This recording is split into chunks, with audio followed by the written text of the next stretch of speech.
Assalamualaikum warahmatullahi wabarakatuh.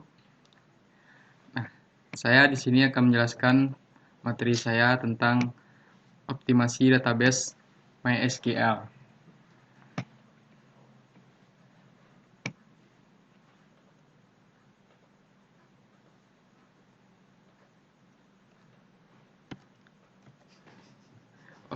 Optimasi database MySQL.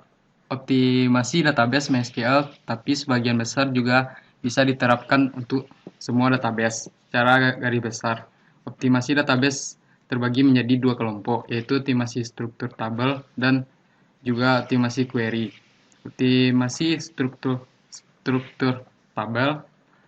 Yang pertama, pastikan untuk membuat primary key untuk setiap tabel yang dibuat. Alasannya tentu saja untuk memberikan indexing inti pada tiap tabel. Dan biasanya primary key adalah field paling mudah digunakan untuk pencarian menggunakan where dan juga untuk relasi tabel dengan join. Yang kedua, lebih baik primary key dengan tipe data integer. Meskipun kita fill unik nomor pelanggan di tabel pelanggan dengan pattern dalam kurung char atau varchar.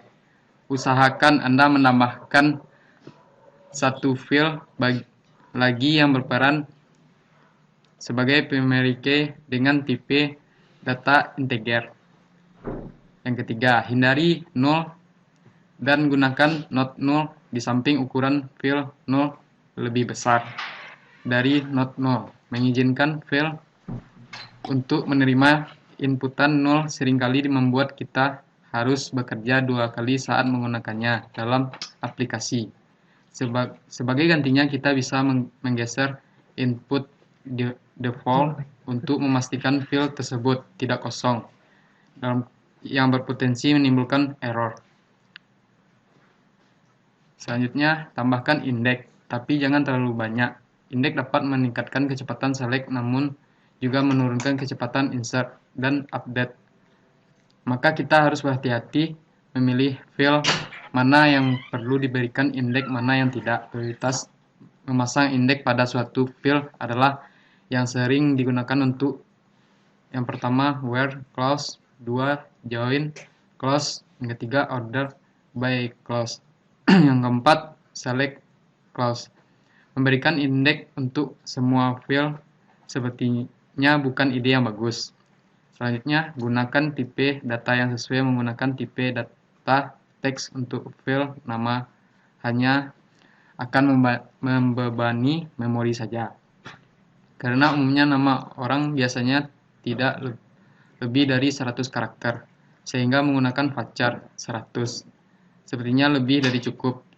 Demikian juga untuk field harga dalam rupiah. Sepertinya lebih bijaksana jika menggunakan integer, mengingat dalam 1 rupiah kita tidak pernah menemui harga dalam bentuk desimal. Selanjutnya, gunakan enum untuk file berisi pilihan. File pilihan seperti jenis kelamin, agama, kewarganegaraan lebih baik menggunakan tipe data enum. Enum disimpan oleh database dalam bentuk binary dan di-display dalam bentuk teks. Dengan menggunakan enum, kita dapat menghemat space dan sekaligus mempermudah retrieve.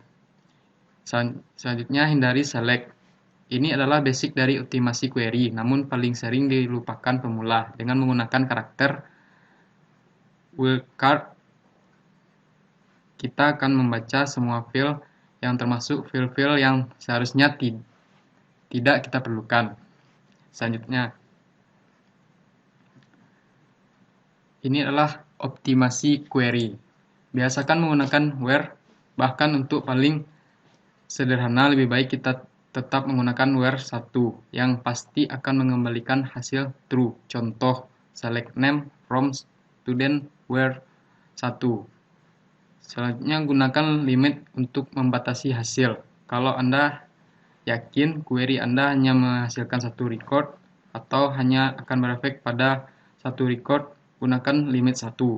Ini akan mencegah DBMS untuk mencari kemungkinan lain di sepanjang tabel. Begitu juga kalau kita hanya memerlukan 100 record, tidak perlu mengquery ribuan data yang ada pada tabel.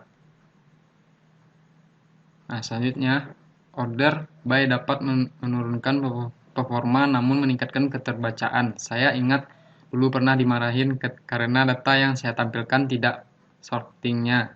Jadi susah untuk dibaca, tapi umpama ada alternatif lain yang lebih baik, misalkan sorting menggunakan JavaScript.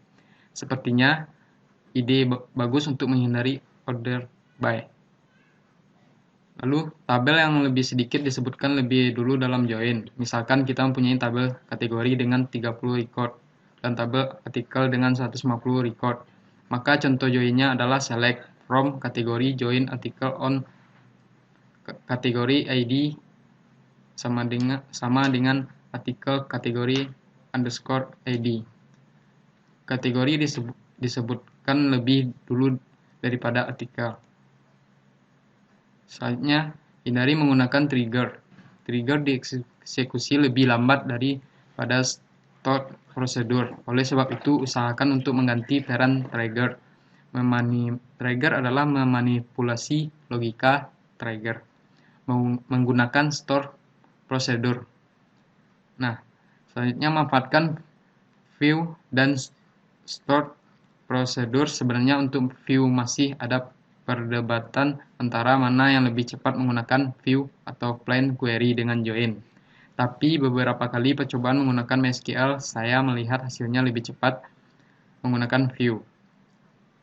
Sedangkan stored procedure sangat bermanfaat untuk mengeksekusi beberapa query sekaligus, misalkan untuk menambahkan data konsumen, kita perlu melakukan insert pada tabel konsumen dan juga konsumen group daripada mengeksekusi dua query.